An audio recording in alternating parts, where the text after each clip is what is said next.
Congress party Malkajgiri parliament అభ్యర్థి Sunitha Mahender Reddy Congress party కార్యాలయాన్ని ఆనంద్ బాగ్ లో ప్రారంభించారు। ఈ కార్యక్రమంలో మల్కాజ్గిరి మాజీ ఎమ్మెల్యే మైనపల్లి హనుమంతరావు, కార్పొరేటర్లు, నాయకులు పాల్గొన్నారు। ఈ సందర్భంగా మాట్లాడుతూ మల్కాజ్గిరి పార్లమెంట్ నియోజకవర్గం కాంగ్రెస్ ఎంపీ అభ్యర్థిగా నిలబడ్డ సునీతా మహేందర్ రెడ్డిని గెలిపించాలని ప్రజలకు విజ్ఞప్తి చేశారు। రాష్ట్రంలో కాంగ్రెస్ పార్టీ ఉంది కాబట్టి ఇక్కడ కాంగ్రెస్ అభ్యర్థిగా సునీతా మహేందర్ రెడ్డిని గెలిపిస్తే పార్లమెంట్ నియోజకవర్గంలోని అన్ని అసెంబ్లీ సెగ్మెంట్లు అభివృద్ధి చెందుతాయని తెలియజేశారు। డబ్బులకు ప్రలోభాలకు లొంగకుండా కాంగ్రెస్ అభ్యర్థిని అఖండ మెజార్టీతో గెలిపించవలసిందిగా ప్రజలకు విజ్ఞప్తి చేశారు। తమిళ భవనం కావాలి లేదు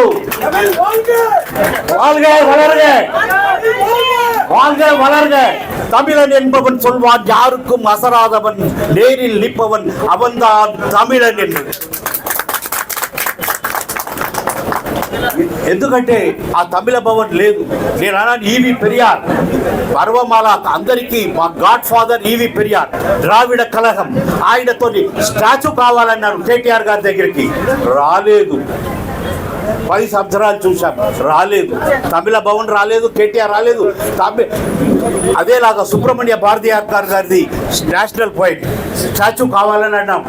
ఈ తెలుగు సింధు నదిயின் மிசை நிலவினிலே சேலர நாட்டிலம் பெண்களுடனே సుందర తెలుగుని పాటిసైతుంటే సుందరమైన తెలుగులో పాడదామని నేషనల్ పోయిట్ సుబ్రహ్మణ్య భారతికి ఇక్కడ కావాలి అన్నాను। మాకు తమిళ సిటీ లాగండి సికింద్రాబాదు, మా కోరికల్ని 10 సంవత్సరాలుగా తీశారు। ఈరోజు మాకు సునీతా మహేందర్ రెడ్డి గారు చెప్పారు, మేము చేస్తాం। హనుమంతరావు మీకు ఏ చిన్న పనున్నా మీ ఇంటికాడ వాలిపోయి మీ పని చేసే బాధ్యత, మీకు పర్సనల్ పనున్నా మీ సమస్య మా సమస్యగా పరిష్కరిస్తానని చెప్పి మల్కాజ్గిరి పార్లమెంట్ కుటుంబ సభ్యులందరూ కూడా విజ్ఞప్తి చేస్తా ఉన్నా। మా సోదరిమణి సునీతా మహేందర్ రెడ్డి గారిని గెలిపియండి, మీకు అర్ధరాత్రి వచ్చి పనిచేస్తాం। ఊహించని విధంగా ఈ రోజు ప్రభుత్వం ఉంది కానీ రిప్రజెంటేషన్ లేదు కాబట్టి మీరు గెలిపించినట్టయితే బ్రహ్మాండంగా ఎక్కడ ఏ పార్లమెంట్ లో కానీ డెవలప్మెంట్ ఇక్కడ చేస్తామని చెప్పి ప్రామిస్ చేస్తూ ఈ అవకాశం ఇచ్చిన నా ప్రియమైన సోదరులకు, పత్రికా సోదరులకు, ఎలక్ట్రానిక్ మీడియా సోదరులకు, పత్రికా సోదరులకు కూడా విజ్ఞప్తి చేస్తా ఉన్నా। గత ప్రభుత్వంలో ఒక సిద్దిపేటలోనో ఒక ఖమ్మంలోనో పత్రికా సోదరులకు జాగిచ్చిండ్రు। ఇక్కడ ఉన్న వాళ్ళమందరం కూడా ప్రెస్ మీట్ ముందే మేము డిస్కస్ చేసుకున్నాం, మహేందర్ అన్న మేమంతా గౌరవ ముఖ్యమంత్రి గారితో మాట్లాడి తప్పకుండా పత్రికా సోదరులకు అందరికీ న్యాయం చేసే విధంగా, అంటే ఒక యూనిఫామ్ వేలో రాష్ట్రంలో అందరు పత్రికా సోదరులకు, ఎలక్ట్రానిక్ మీడియా సోదరులకు ఎన్నికల కోడ్ తర్వాత తీసుకెళ్లి వీళ్ళని పర్సనల్ గా మాట్లాడించాలంటున్నా। మరి మీకు కూడా విజ్ఞప్తి చేస్తా ఉన్నా, ఎక్స్పెక్టేషన్స్ ఎక్కువ చేయకండి। మాది పేద పార్టీ, మా ప్రభుత్వం లేదు, అక్కడ డెఫినెట్ గా ప్రభుత్వం వస్తుంది, మీకు జాగాలు చూసుకోండి, డబ్బులు ఎక్స్పెక్ట్ చేయకండి అని దండం పెట్టి చెప్తా ఉన్నా। ఎందుకంటే సిస్టమ్ ను పాడు చేశారు। మరి మహేందర్ అని నేను వద్దన్నా అతను సాటిస్ఫై చేస్తాడు, కానీ నా తరఫున నేను మా పర్టికులర్ గా మా అన్నకి చెప్తున్నా, కోపంతో చూస్తా ఉన్నాడు, మరి ఏం చేస్తారు అని పత్రికా సోదరులకు, ఎలక్ట్రానిక్స్ సోదరులకు, టోటల్ రాష్ట్రంలో అందరికీ విజ్ఞప్తి చేస్తా ఉన్నా, ఈసారి మాకు మద్దతు ప్రకటించండి। ఇంటర్నల్ గా డైరెక్ట్ కాకుండా ఇండైరెక్ట్ గా మాకు సపోర్ట్ చేయండి। మీకు అందరికి కూడా స్థలాలు ఇప్పించే విధంగా మొత్తం మా నాయకులందరూ కృషి చేస్తారు, మా గౌరవ ముఖ్యమంత్రి గారు చేస్తారని చెప్పి ఈ సందర్భంగా తెలియజేస్తూ ఈ అవకాశం ఇచ్చిన ప్రతి ఒక్కరికి నా పత్రికా సోదరులకు, ఎలక్ట్రానిక్ మీడియా సోదరులకు ధన్యవాదాలు తెలియజేస్తా ఉన్నాను। కాబట్టి అదేదో పుట్టిస్తున్నారు బీజేపీ వాళ్ళు, కానీ బీజేపీ వాళ్ళు నిజంగా వాళ్ళ నుంచి ఏం కాదు।